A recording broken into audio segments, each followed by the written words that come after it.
Hello students. ये आपकी online class है साइंस की।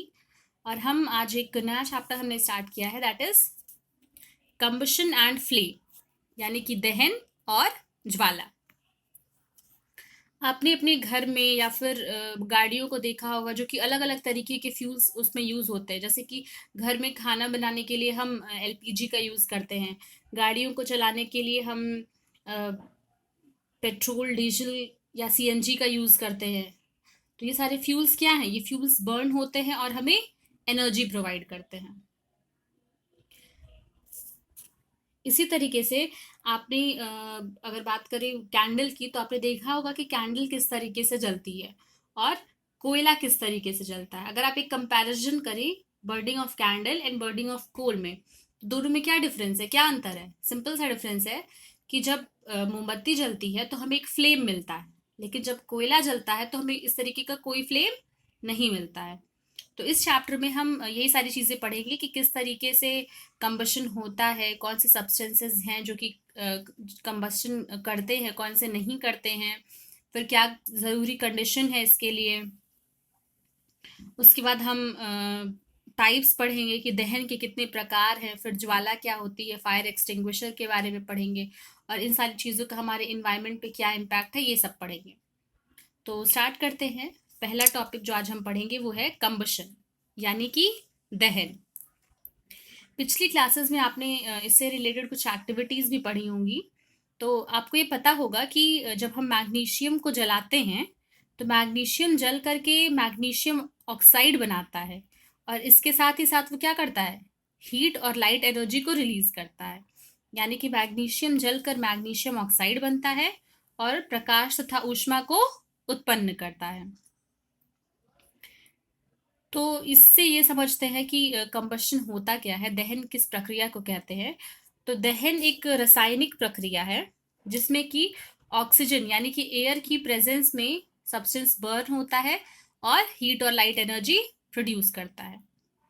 यह एक रासायनिक प्रक्रम है जिसमें पदार्थ ऑक्सीजन से अभिक्रिया करके प्रकाश और ऊष्मा उत्पन्न करता है, और इस प्रोसेस को हम दहन यानी कि कंबशन कहते हैं।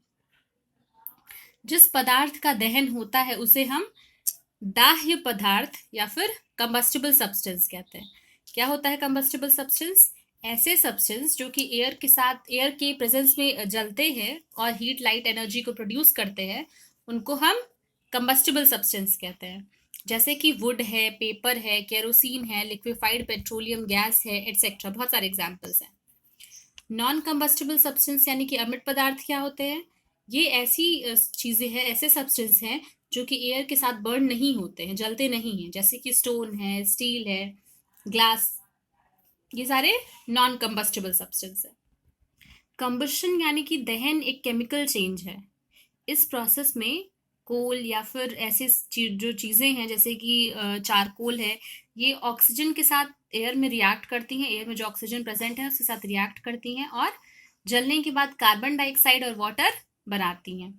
इसके लिए हम कुछ रिएक्शंस देखेंगे।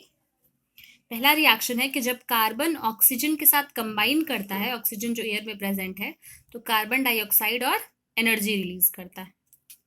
इसी तरीके से जब मीथेन, आपने पढ़ा है पिछले चैप्टर में नेचुरल गैस जिसमें कि मोस्टली मीथेन होता है, तो मीथेन जब ऑक्सीजन के साथ रिएक्ट करती है तो कार्बन डाइऑक्साइड, वाटर और एनर्जी बनाती है। मीथेन का फॉर्मूला CH4, तो CH4 plus 2O2 gives off CO2 that is carbon dioxide plus H2O that is water, और एनर्जी रिलीज होती है। अब अगला टॉपिक जो हम पढ़ेंगे वो है कंडीशंस नेसेसरी फॉर कंबशन, यानी कि दहन के लिए आवश्यक स्थिति। क्या क्या चीजें हैं, क्या क्या इम्पॉर्टेंट कंडीशंस हैं जिसमें कि कंबशन पॉसिबल होता है। तो दहन की जो प्रक्रिया है ये हर समय नहीं होती है। ये तभी होती है जबकि एक प्रॉपर कुछ कंडीशंस है, वो कंडीशंस सेटिस्फाई हो रही हो, वो कंडीशंस प्रेजेंट हो, और तब उसी केस में दहन की प्रक्रिया होती है। सबसे पहली चीज जो जरूरी है वो है कंबस्टिबल सब्सटेंस, यानी कि दाह्य पदार्थ। यानी कि जिस सब्सटेंस को हम जला रहे हैं वो सब्सटेंस कंबस्टिबल होना चाहिए, यानी कि उसे हम जलाएं तो वो एयर के साथ रिएक्ट करे और जले। अगर वो नॉन कंबस्टिबल सब्सटेंस होगा तो वो नहीं जलेगा। सबसे पहली कंडीशन है कि हमारे पास एक दाह्य पदार्थ होना चाहिए। दूसरी चीज है ऑक्सीजन यानी कि एयर, वायु होनी चाहिए, वहां पे हवा होनी चाहिए, तभी जो कंबशन है वो पॉसिबल हो पाएगा। और तीसरा चीज है इग्निशन टेम्परेचर यानी कि ज्वलन ताप। सबसे पहले हम समझते हैं कि ऑक्सीजन क्यों जरूरी है जलने के लिए। तो इसके लिए हम एक एक्टिविटी कर सकते हैं, अपने घर पे आप सभी कर सकते हैं। इसके लिए आप क्या करिए, एक कैंडल लीजिए, 2 कैंडल्स लीजिए, दोनों कैंडल्स को जला दीजिए। ठीक है, 2 कैंडल हम लेते हैं, टेबल पे रखते हैं, दोनों कैंडल्स को जला देते हैं। एक कैंडल को ऐसे ही रहने देते हैं और दूसरी कैंडल को ग्लास जार से ढक के रख देते हैं। जब हम दूसरी कैंडल को ग्लास जार से ढक के रख देंगे, फिर थोड़ी देर बाद हम मतलब 10-15 मिनट के बाद हम क्या ऑब्जर्व करेंगे कि जो पहली वाली कैंडल थी वो तो अभी भी जल रही है, लेकिन जो दूसरी वाली कैंडल है जिसको अपनी ग्लास जार से ढक दिया था वो बंद हो जाएगी, वो नहीं जलेगी। ऐसा क्यों होगा? क्योंकि ग्लास जार में जितना भी ऑक्सीजन प्रेजेंट था उसको कैंडल ने यूज कर लिया है बर्न करने के लिए, जलने के लिए, और अब उस ग्लास जार में ऑक्सीजन नहीं है और एयर नहीं है, और जब वो नहीं है तो इस वजह से कैंडल जो है वो क्या हो जाती है, बुझ जाती है, बंद हो जाती है। तो इससे हम ये रिजल्ट निकाल सकते हैं, ये निष्कर्ष निकाल सकते हैं कि वायु यानी कि हवा जो है वो दहन के लिए बहुत आवश्यक है।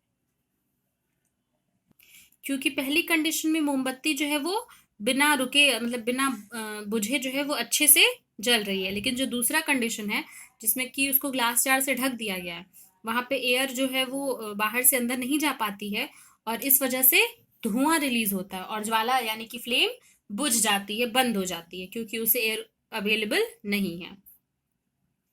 अगली चीज जो हम पढ़ेंगे वो है इग्निशन टेम्परेचर यानी कि ज्वलन ताप।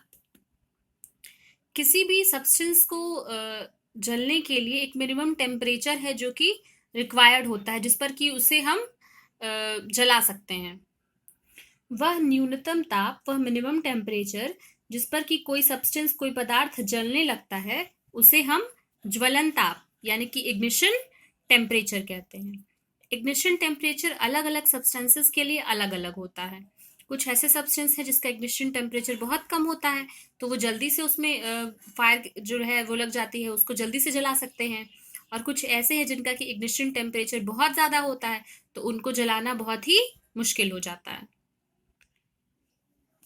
क्या आपने कभी माचिस की तीली को देखा है? मतलब जो मैचस्टिक की तीली होती है वो क्या अपने आप ही जलने लग जाती है? नहीं, उसे क्या करना पड़ता है, मैच बॉक्स से रगड़ना पड़ता है। मैच बॉक्स के साइड में जो एक सरफेस बना होता है उस पर हमें उसे क्या करना पड़ता है, रगड़ना पड़ता है, तब जाके वो जलती है, खुद से नहीं जलने लग जाती है। इसी तरीके से अगर हम पेपर को जलाएं तो जब हम माचिस को इसके पास लेकर के आते हैं तो ये पेपर क्या होता है, जलने लग जाता है। और भी कई सारे क्वेश्चंस हैं, जैसे कि लकड़ी या कोयले को जलाने के लिए आपको कागज या मिट्टी के तेल का यूज क्यों करना पड़ता है? आपने जंगल में जो आग लग जाती है उसके बारे में सुना होगा। गर्मियों के मौसम में कुछ ऐसी जगह है जहाँ पे कि सूखी घास जो है वो आग पकड़ लेती है और फिर ये फैल जाती है बहुत ही जल्दी। क्या होता है, पूरा जंगल जो है वो आग की चपेट में आ जाता है और इस तरीके की आग को बुझाना बहुत ही कठिन होता है। तो इस इन सारे क्वेश्चंस का जो आंसर है वो ये है कि अलग अलग सब्सटेंस अलग अलग टेम्परेचर पे जलता है। जैसे कि फायर, अगर हम पेपर को जला रहे हैं तो वो तुरंत जल जाएगा, लेकिन अगर हम लकड़ी को जला रहे हैं तो वो थोड़ा सा टाइम लेगा जलने के लिए। तो अलग अलग चीज़ों का, अलग अलग सब्सटेंसेस का जो इग्निशन टेम्परेचर है यानी कि ज्वलन ताप है वो क्या है, अलग अलग है। किसी भी सब्सटेंस को कंबशन के लिए, किसी भी सब्सटेंस के दहन के लिए ये ज़रूरी है कि उसका टेम्परेचर जो है वो इग्निशन टेम्परेचर तक पहुंचे। तो हम पहले उसे हीट करते हैं और जब ये हीट एनर्जी उस टेम्परेचर तक उस सब्सटेंस को पहुंचा देती है जहाँ पे कि वो फायर कैच कर सकता है, उस टेम्परेचर को हम इग्निशन टेम्परेचर कहते हैं। और इसके बाद वो सब्सटेंस कंबशन करने लगता है। तो इससे हम ये कंक्लूजन निकाल सकते हैं कि जब तक किसी भी सब्सटेंस का जो टेम्परेचर है वो इग्निशन टेम्परेचर यानी कि ज्वलन ताप तक नहीं पहुंचता है, तब तक वो चीज़ जल नहीं सकती है। क्या आपने कभी खाना बनाने वाले ऑयल को देखा है जो कि इसी तरीके से, मतलब जब हम उसको स्टोव पे रखते हैं गैस पे बहुत टाइम तक, तो क्या वो जो ऑयल है वो आग पकड़ लेता है? नहीं। आप अपने घर पे एक एक्टिविटी कर सकते हैं। 2 कैंडल्स जलाइए और पेपर के 2 कप्स बनाइए, जैसे कोन बनाते हैं ना उस तरीके से 2 कप्स बनाइए। और एक जो कोन आपने बनाया है उसमें आप थोड़ा सा पानी डाल दीजिए। दोनों जो कोन है उनको अलग अलग मोमबत्ती पे रखिए, अलग अलग कैंडल पे रखिए और गर्म करिए, थोड़ी देर तक वैसे ही रखे रहिए। तो आप क्या नोटिस करते हैं, ये एक्टिविटी आप घर में ज़रूर करिए केयरफुल तरीके से। तो और देखिए कि आपको क्या रिजल्ट मिलता है। तो जो कप खाली था वो तो जल जाएगा, लेकिन जो दूसरा वाला है वो नहीं जलेगा। और इस तरीके से हम कागज का जो कप हमने बनाया है उसमें हम पानी को बॉईल भी कर सकते हैं।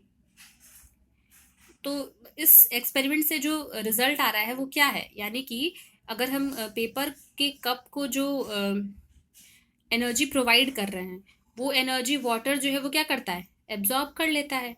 और इसलिए पानी के प्रेजेंस में, मतलब जब तक उस कप में पानी रखा हुआ है तब तक वो जो पेपर है वो अपने इग्निशन टेम्परेचर तक नहीं पहुंच सकता है, और इस तरीके से वो नहीं जलेगा जब तक वो अपने इग्निशन टेम्परेचर पे ना पहुंच जाए। तो यहाँ तक कि जितनी भी चीज़ें हैं वो सारी आप अच्छे से रिवाइज करिए। अगले टर्न पे हम टाइप्स ऑफ कंबशन पढ़ेंगे, और इस लास्ट चैप्टर के क्वेश्चन आंसर्स आपको दे दिए जाएंगे, आप उसको फेयर कॉपी में लिख लीजिए।